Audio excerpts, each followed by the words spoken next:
สบายดีพี่น้องเบิร์ดสุกุสุคนเนาะยามแรงๆพี่น้องมาแวเบิ่งรถแก่ดินเนาะบ่าวเดือนเห็นรถแก่ดินมาขาย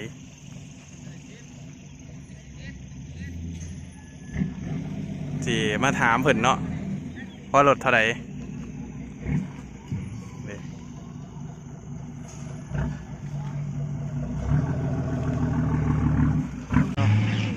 เท่าไหร่นี่ฮะรถเท่าไหร่รถละแสนอันนี้เอาหลายรถนะเพิ่นจึงลดให้นะหรือว่าเอาเป็นบริรุษเลยรถได้แล้วเขามาล้างอย่างนี้ได้อ๋อถ้านี่อ๋อซาวตื่มหนึ่งสามมันใกล้นี่ซาวตื่มนึงเพิ่นก็อะไรตามระยะทางเนาะมันใกล้หรือมันไกลถ้าใกล้เนี่ยก็ซาวรถตื่มรถหนึ่ง30 รถคันใกล้เนี่ยก็ตื่มรถหนึ่งนะรถละแสนกีบ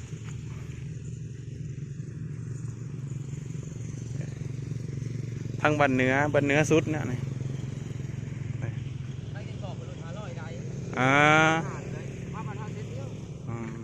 เก่งก่อเลยรถละ500แสนแต่ก็มาแก่ใช้แต่กับเมื่อขน่อย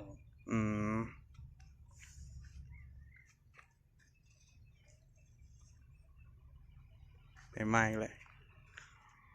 จักรถนะสเต็มนี่กะเบิ่งนี่จักรถกะเบิ่งนี่จักรถเจ้าอ่ะคิดว่า21 รถ21 รถละแสนกับรถแล้วเนาะ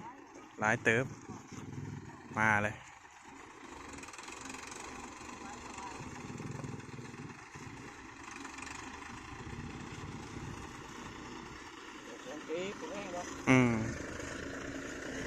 เกี่ยวอะไรหรือ400เป็นขึ้นบาทอ๋อที่ขาย500ขายหลายแน่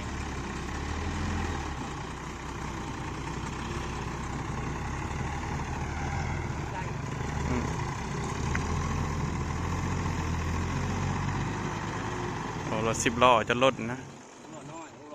6 ล้อนะนี่6 ล้อน้อย10 ล้อใหญ่กว่าเลยเนาะก็เดี๋ยวว่ารถ10 ล้อรถ6 ล้อ6 ล้อรุ่นเรื่องชาร์จใต้ที่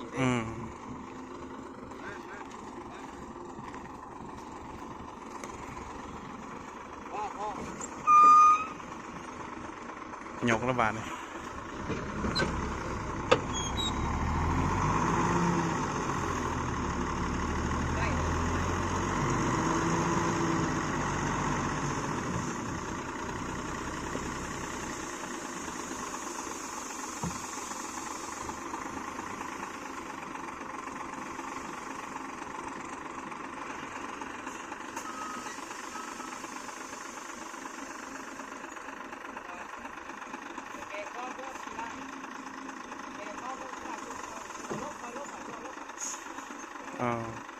เพิ่นบอกว่าบ่ให้แก่กองเนาะถ้าแก่กองแล้วมันสิบ่งามอ่ะนะ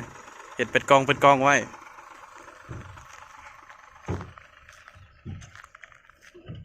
ยังเลาะเบิ่ง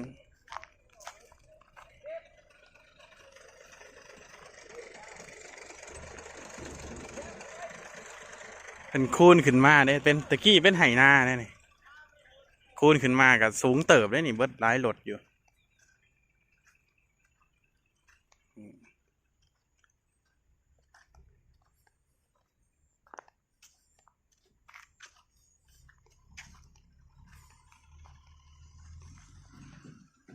เอาเด้อพี่น้องช่วงนี้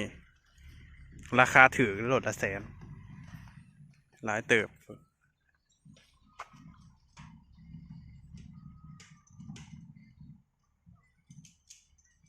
อันนี้ดินเจ้านะอ๋อเจ้าเป็นอันนั้นอ๋อเป็นไหนนะเดี๋ยวยิน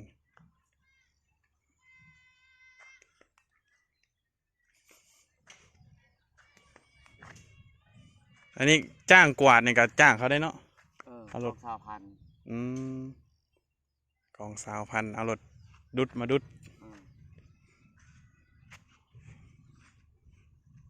จ้างเอาโลกกับแสนเช้า อ๋อ ดันเพาะเราจ้ะ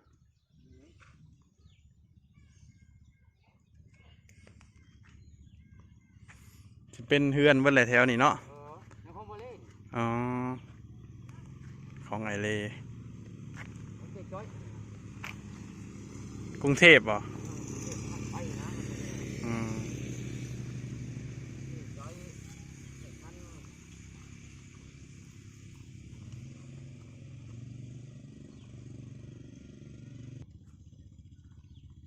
มันนี้เด้ อ่า ชื่อของต่อคูณเด้ต่อคูณเราโซ่เราขายมันโมเตียมเด้คูณที่คูณโมเตียมถึงหอดปุ๊บ อืม เทียบขายไปเฮียนตะกี้ซื้อบ่ได้แพงนะ ตะกี้เนาะ อืม แพงบ่ได้แพงนะตะกี้เดี๋ยวนี้เนี่ยแพงแล้วเนาะ อืม ขึ้นหลายเติบอยู่ เขาเห็ดอันนี้รถเขาเจ้าเห็ดทางซื้อที่ชาไต่ตะกี้เด้ อ๋อ เราไปอยู่น้ำเขาตะกี้เราซื้อเลย อืม มีกำลังได้เด็กทุกคน อืม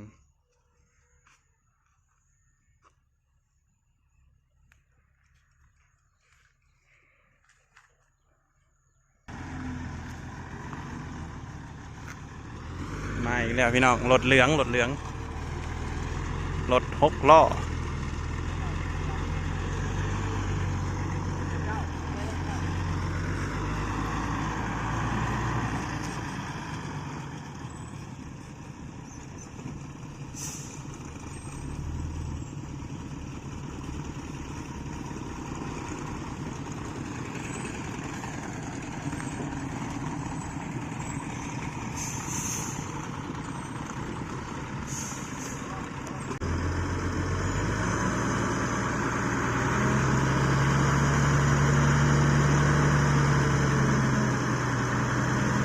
อันนี้บริเวณเจ้าของเราเด้อเป็นนายหน้าเนาะเป็นผู้จัดการ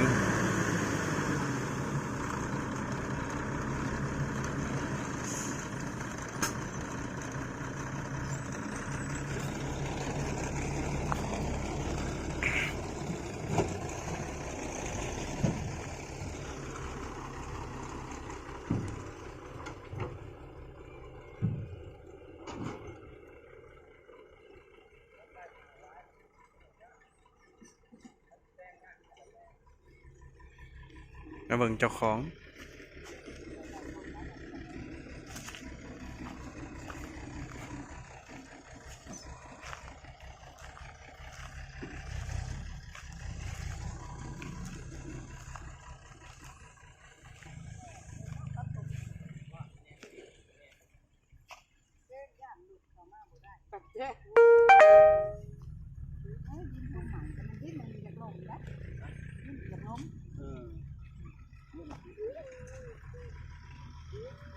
โอ้ยมันเที่ยวร้านเนี่ยทางผมไม่ได้เถื่อยทางออกมาบางคนมาผม พวกนี้เที่ยวอยู่พวกมือว่ามือจักเที่ยวเจ้าอ่ะ บนหน้าท้อหน้าป้ากับผมเนี่ย เจ้าก็เที่ยวบุญนั้น ต้องอีแย่งพูดจะได้ขอขายหมกเลิกมากเขาได้บอกหอมเหล้าตัดกล้วย